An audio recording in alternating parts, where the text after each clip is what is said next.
क्या होगा अगर मैं आपको बताऊं कि आपका सबसे ज्यादा पावरफुल मैनिफेस्टेशन टूल है आपकी नींद। आप सोते हुए भी अपने सपनों को मैनिफेस्ट कर सकते हैं।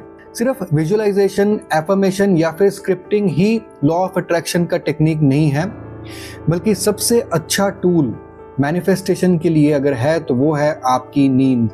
अब दोस्तों, इस वीडियो को मैं कुछ पार्ट्स में डिवाइड करूंगा ताकि एक स्ट्रक्चर मिले और आपको समझने में आसान हो। और पेशेंस रखिएगा, पूरे वीडियो को ध्यान से देखिएगा ताकि आपको समझ सके कि आप सोते सोते कैसे मैनिफेस्ट कर सकते हो। सबसे पहले बात करेंगे कि नींद के दौरान सबकॉन्शियस माइंड कैसे एक्टिवेट होता है। सेकंड पार्ट में मैं आपको बताऊंगा कि ब्रेन वेव्स का क्या रोल है पूरे मैनिफेस्टेशन साइकिल में। थर्ड पार्ट में मैं आपको बताऊंगा कि आप कैसे बिना किसी एफर्ट के अबंडेंस, लव, हेल्थ, ये सब कुछ अपने लाइफ में मैनिफेस्ट कर सकते हैं। और फोर्थ पार्ट में मैं आपको एक स्टेप बाय स्टेप तरीका बता दूंगा, कुछ सिंपल चीज़ों को यूज़ करके किस तरीके से आप सोने से पहले अपने माइंड को इस हिसाब से प्रोग्राम कर सकते हैं ताकि सोते वक्त आप मैनिफेस्टेशन कर पाएं। तो चलिए सबसे पहले चलते हैं पार्ट नंबर 1 में, जहां हम डिस्कस करते हैं कि सबकॉन्शियस माइंड कैसे काम करता है और सोते वक्त सबकॉन्शियस माइंड का क्या रोल होता है। अब आपके ब्रेन के बेसिकली 2 हिस्से होते हैं, एक होता है आपका कॉन्शियस माइंड और एक होता है आपका सबकॉन्शियस माइंड। मेजरली ये दोनों पार्ट्स होते हैं और किसी भी गिवन टाइम पे आपके ब्रेन के इन दोनों में से कोई एक पार्ट ज़्यादा एक्टिव होता है। जैसे कि जो नॉर्मल लाइफ की एक्टिविटीज़ आप कर रहे हैं डेली के डेली, उस टाइम पे आपका कॉन्शियस माइंड ज़्यादा एक्टिव होता है और सबकॉन्शियस माइंड कम एक्टिव होता है। तो आप जो भी मेमोरीज वगैरह इकट्ठा कर रहे हैं अपनी डेली लाइफ्स में, यानी कि देख कर, सूंघ कर, यानी कि अपने 5 सेंसेस को यूज़ करके, by the sense of touch, sense of site, sense of hearing, किसी भी आप तरीके से जो मेमोरीज कलेक्ट कर रहे हैं वो आप अपने कॉन्शियस ब्रेन को यूज़ करके कलेक्ट कर रहे हैं। और उनमें से जो इम्पॉर्टेंट पार्ट है जिससे लॉन्ग टर्म मेमोरी बिल्ड होती है वो आपके सबकॉन्शियस माइंड में फ़िल्टर होके सिंक हो जाती है, और जो आपका जो शॉर्ट टर्म मेमोरी है वो आपके कॉन्शियस माइंड में ही एक्टिवली ऊपर रहती है। बेसिकली ब्रेन इस तरीके से काम करता है। अब ये जो सबकॉन्शियस माइंड है ये फुल्ली एक्टिव होता है जब आप सो रहे होते हैं, लेकिन जब आप जग रहे होते हैं तो आपका कॉन्शियस माइंड ज़्यादा एक्टिव होता है। दैट मीन्स कि आपके सबकॉन्शियस को अगर प्रोग्राम करना है तो फिर बेस्ट टाइम है सोने से पहले या फिर एक्चुअली सोने के टाइम पे। न्यूरोसाइंस के हिसाब से सोने से पहले 5 से 10 मिनट का टाइम ऐसा होता है, just before the sleep 5 to 10 minutes, जिस वक्त आपका जो हिपोकैम्पस है, हिपोकैम्पस आपके ब्रेन का वो पार्ट है जहाँ पे आपकी मेमोरीज स्टोर होती हैं, जो कि आपके मेमोरीज को स्टोर और रिट्रीव करने में हेल्प करता है। वो पार्ट है ब्रेन का हिपोकैम्पस। और आपके ब्रेन का दूसरा पार्ट है नियोकॉर्टेक्स, जो कि आपका ब्रेन का आप कह सकते हैं एक्टिव माइंड वाला पार्ट है। तो सोने से जस्ट 5 से 10 मिनट पहले जो आपका हिपोकैम्पस है, वो हिपोकैम्पस और आपका जो एक्टिव स्टेट का जो नियोकॉर्टेक्स है, उन दोनों के बीच में जो इंटरेक्शन है वो सोने से जस्ट 5 से 10 मिनट पहले सबसे ज़्यादा होती है। अब ये आपका एक गोल्डन टाइम है, क्योंकि दोस्तों आपके ब्रेन के जो वेव्स है ना वो बेसिकली 4 टाइप के होते हैं। एक होता है बीटा वेव्स, जो कि आप डेली के जो काम कर रहे हैं उस वक्त आपका ब्रेन जिस फ्रीक्वेंसी में चल रहा है उसको बीटा वेव्स बोलते हैं। जब आप थोड़ा सा रिलैक्स होकर बैठते हैं उस वक्त आपका ब्रेन जिस फ्रीक्वेंसी पे चलता है तो उसको अल्फा वेव्स कहा जाता है। थोड़ा सा रिलैक्स्ड होता है, थोड़े से थॉट्स कम आते हैं। इससे भी ज़्यादा रिलैक्स्ड और मेडिटेटिव स्टेट में आप होते हैं थीटा वेव्स में, और यहाँ पे आपका ब्रेन और रिलैक्स्ड होता है।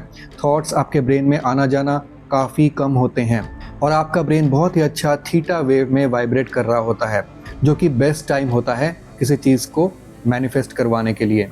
अब एक चौथा स्टेट होता है जो कि होता है डेल्टा स्टेट, जहाँ पे बाहर के कोई भी थॉट्स आपके ब्रेन के अंदर नहीं जाते हैं, और यहाँ पे आपका ब्रेन सबसे ज़्यादा रिलैक्स्ड होता है, और वो होता है सोते वक्त। अब दोस्तों, जब आपका ब्रेन थीटा वेव्स में वाइब्रेट कर रहा होता है या फिर अल्फा वेव्स में वाइब्रेट कर रहा होता है, यानी कि नींद से जस्ट 5 से 10 मिनट पहले जैसे आपकी नींद आने वाली होती है, उस वक्त आप अपने सबकॉन्शियस माइंड को सबसे अच्छी तरीके से प्रोग्राम कर सकते हैं। और वही टाइम होता है अपने ब्रेन में नए न्यूरल पाथवेज बनाने के लिए। वही टाइम होता है अपने ब्रेन को रिवायर करने के लिए। अब दोस्तों मैं आपको एक स्टेप बाय स्टेप रूटीन बता देता हूँ जो कि बहुत ही ज़्यादा सिंपल है, और इसको अगर आप फॉलो करते हैं तो यकीनन आपकी नींद तो अच्छी आएगी ही, लेकिन आप सोते सोते काफ़ी कुछ मैनिफेस्ट भी कर पाएंगे। अब यहाँ पे स्टेप नंबर 1 में इसको हम नाइट क्लींजिंग कहते हैं। एक बार आप एनालाइज कीजिए पूरे दिन को और सोचिए कि पूरे दिन में कितने नेगेटिव थॉट्स आए, क्या क्या नेगेटिव थॉट्स आपके माइंड में आए। आपने किसी चीज़ को लेके ग्रैटिट्यूड फील किया? अगर किया तो जल्दी से उठ के उसको एक छोटे से नोटबुक में जल्दी से लिख लीजिए। स्टेप नंबर 2 यहाँ पे आ जाता है विजुअलाइजेशन, जो कि बहुत ज़्यादा इंपॉर्टेंट है। अब सोने से ठीक 5 मिनट पहले जब आपको नींद आ रही होगी ना, उस वक्त कोशिश कीजिए कि आप विजुअलाइज करें आपकी आइडियल लाइफ, आप जो चीज़ अपने लाइफ में पाना चाहते हैं। स्टेप नंबर 3 में आप एफर्मेशंस बोलिए। अब ये एफर्मेशंस आपको जोर से नहीं बोलने हैं कि आपके आसपास जो सोए हैं सब उठ जाएं। इस एफर्मेशंस को आपको माइंड में ही बोलना है, लेकिन बस आपके माइंड में उन एफर्मेशंस को बोलने के कारण जो फीलिंग्स क्रिएट हो रही है ना, बस वही इंपॉर्टेंट है। मैं अबंडेंस को अट्रैक्ट कर रहा हूँ, मैं रिचनेस को अट्रैक्ट कर रहा हूँ, मेरे बैंक बैलेंस इतना हो रहा है, या फिर किसी भी तरीके से आप लव या फिर हेल्थ को रिलेटेड हो, कोई भी आप जो एफर्मेशंस हैं वो अपने माइंड में आराम से बोलिए। अब इसके बाद एक लास्ट स्टेप है, that is sleep with intention.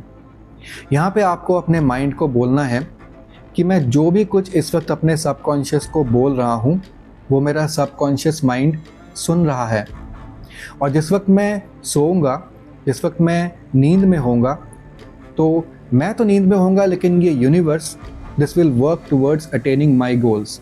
ये यूनिवर्स अपना काम करता रहेगा और मेरे गोल्स को अचीव करने में मेरी हेल्प करेगा।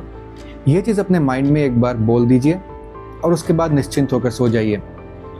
अब आपने ये छोटा सा जो एक्सरसाइज किया सोने से पहले, ये एक्सरसाइज बहुत ही सिंपल लग रहा होगा, लेकिन ये एक्सरसाइज आप रोज़ के रोज़ करेंगे तो धीरे धीरे आपका जो सबकॉन्शियस माइंड है इस तरीके से रीप्रोग्राम होगा और आपके बिलीफ सिस्टम इस तरीके से रीप्रोग्राम हो जाएंगे और इतने पॉजिटिव हो जाएंगे कि उसको कोई भी बाहर का इंसान आके आपके पॉजिटिव बिलीफ सिस्टम को हिला नहीं पाएगा।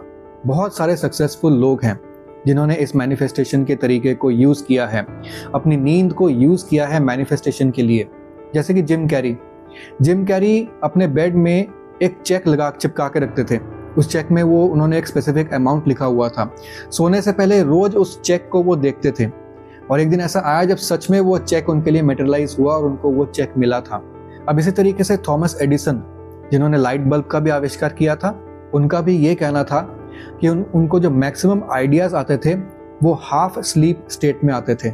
ऐसे ही मॉडर्न एथलीट्स, वो सोने से पहले इस तरीके से विविडली चीज़ों को विजुअलाइज करते हैं, जिससे उनका कहना है कि उनकी परफॉर्मेंस बहुत ज़्यादा इम्प्रूव होती है।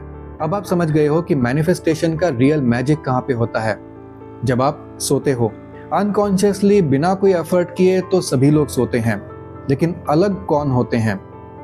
जो लोग इस नींद को भी मैनिफेस्टेशन करने के लिए यूज़ कर लेते हैं, जो लोग सोने से पहले छोटा मोटा कुछ एक्सरसाइज कर लेते हैं अपने ब्रेन के लिए ताकि वो अपने ड्रीम लाइफ को मैनिफेस्ट कर सकें, वो लोग सफल होते हैं और वो लोग आम लोगों से अलग होते हैं। मैं आपसे मिलता हूँ अगली वीडियो में, तब तक के लिए ओम नमः शिवाय।